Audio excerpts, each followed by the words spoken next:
I'm sure you knew this. Your relationship status can impact many aspects of your life, but what about when it comes to your finances? Does being a pair help keep money in your pockets, or is it easier to stack money single?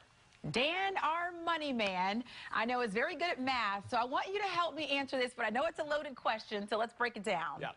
Can two live cheaper than one? What did Mom say, Lauren? I don't know. Look, here's what we did. We went back to the lab. We've crunched a bunch of numbers. We've got a bunch of different, data points and sources. And in fact, there is a price to pay, a higher price to pay for being single. Ooh. Yeah, what we did was we assumed a Philadelphia resident earning about 50 grand a year, renting a one-bedroom apartment. And in fact, Lauren, if you go through the budget, when we went through everything like cable subscription, even down to Netflix and Amazon Prime, the reality is that if you're single in the city of Philadelphia, making 50 grand, you're going to be kind of broke. You're going to be in a deficit of about 4 grand a year. Two partners living together, right, in an involved relationship, same apartment, city of Philadelphia residents, same income, guess what? They're going to save about 15 grand a year. Let's call that the price of being single.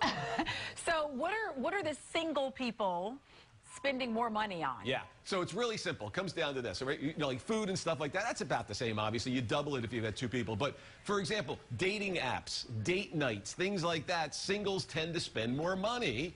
Also, guess what? Whether you have one person using the internet back in your apartment or 50, you're still paying the same monthly bill, right? Yeah. Yeah. So, in fact, the single penalty applies to those items that no matter whether you have one person using it or many, you're still going to pay the same price.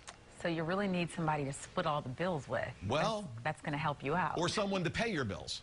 Oh, okay. Shake Shack tests 4-day work weeks amid a very tight U.S. job market, and the change could save employees hundreds of dollars a year. How? Explain that one to me. I know I'm applying Shake Shack as soon as I leave the studio today. How would you like a 4-day week, Lauren? I know I would love it. It sounds pretty good, right? Yeah. So, bottom line, real quick, Shake Shack is trying this thing 4 days a week. The reason they're doing it is they want to keep workers. It's so hard in this economy now to keep workers, especially lower paid workers, because they're paid, it's easy to find a restaurant job right now, right? And wages are going up. So they're saying, look, let's do 4 days a week, pay them for 5 days a week. And what we're finding is, in fact, those employees are more productive, believe it or not, when you're working 4 days a week versus 5. The employees love it. They save on daycare expenses, transport expenses, things like that. So it looks like, Lauren, it's a win-win.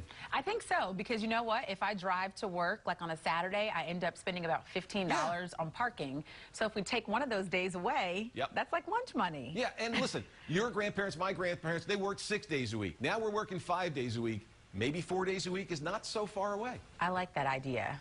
Dan, thank you.